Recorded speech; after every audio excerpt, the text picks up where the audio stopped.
manifestações coletivas de cunho político, com episódios lamentáveis de violência generalizada e depredação do patrimônio público e privado e que não foram encartadas nessas condutas.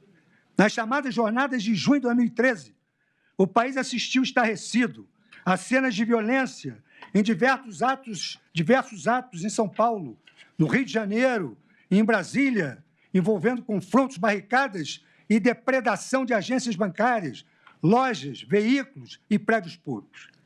No dia 10 de junho de 2013, ocorreu a fatídica Batalha da Consolação em São Paulo, com destruição de ônibus e vitrines, além de hostilidades aos agentes de segurança pública. Em 17 de junho de 2013, manifestantes atacaram a Assembleia Legislativa do Rio de Janeiro, lançando coquetéis de molotov, quebrando vidraças, incendiando um carro de veículos da imprensa, pichando estruturas e utilizando barricadas. Na mesma data, houve depredação generalizada da esplanada dos ministérios em Brasília. Criminosos lançaram rojões e incendiários, danificaram a Catedral de Brasília, bem como depredaram o Palácio do Itamaraty e o prédio do Congresso Nacional.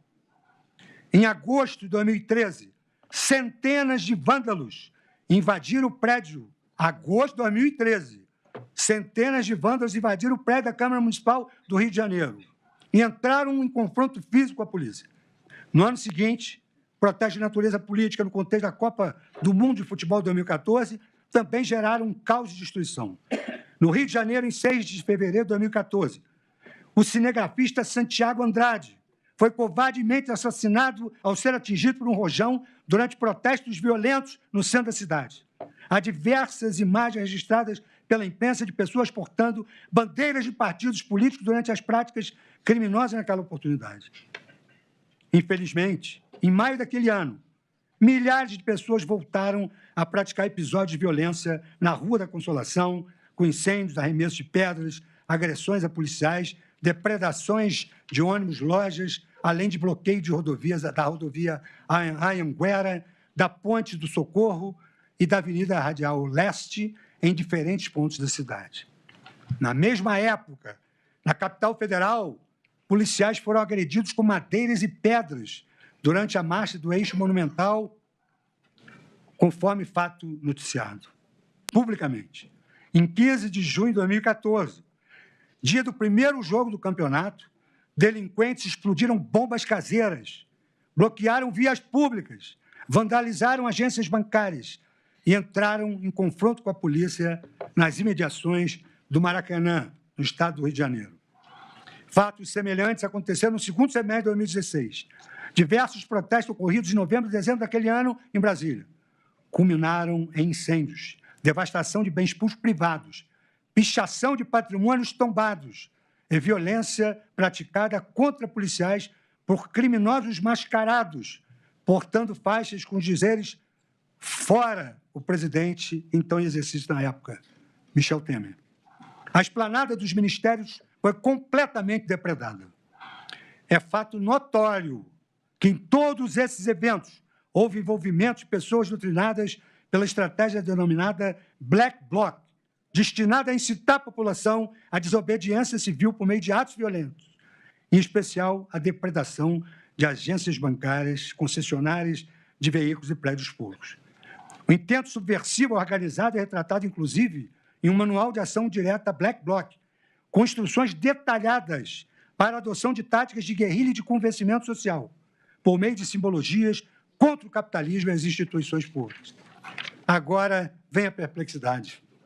Nada obstante, em nenhum desses casos, oriundo dessas manifestações políticas violentas, até pela data, se cogitou de imputar aos seus responsáveis os crimes previstos na então vigente Lei de Segurança Nacional, que repetia a disposição tentar mudar com emprego de violência ou grave ameaça a ordem ou regime vigente ou o Estado de Direito.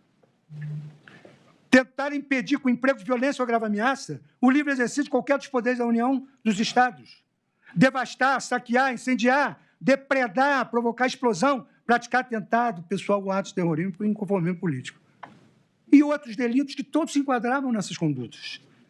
Nas investigações ocorridas no âmbito de São Paulo, as condutas dos Black Blocs foram apurados à luz do artigo de associação criminosa e milícia privada do Código Penal.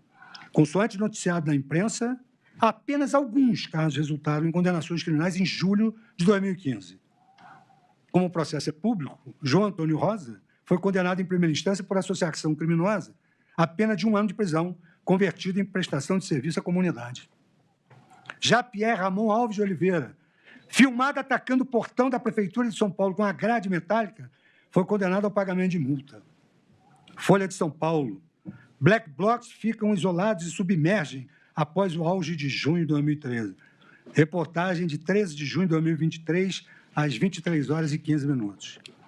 Por sua vez, a Justiça do Rio de Janeiro condenou em primeira instância 23 participantes dos atos gerados pelos Black blocs.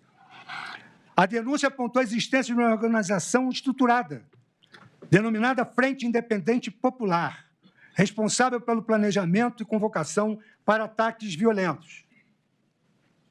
Os réus foram considerados em curso no artigo 288 do Código Penal, associação criminosa, e no artigo 244B do Estatuto da Criança e do Adolescente. Corrupção de menores. Todavia, além dessa classificação típica irrisória, em sede de recurso, as condenações de todos os 23 réus foram anuladas sob o fundamento da ilicitude da prova, que se lastreou na acusação somente. Pior ainda, com relação à morte do cinegrafista Santiago Andrade, apenas Caio Silva de Souza foi condenado em um processo distinto, por lesão corporal seguida de morte, a uma pena de 4 anos de prisão, em regime aberto. Em suma, o que eu quero dizer é que, ausente o potencial concreto de conquista do poder e de substituição do governo, resta ausente a tipicidade material do crime do artigo 359-M do Código Penal. A interpretação adequada do dispositivo exige que se preserve o princípio da lesividade, de modo a restringir a incidência da norma penal a comportamentos que apresentem perigo real à estabilidade dos poderes constituídos.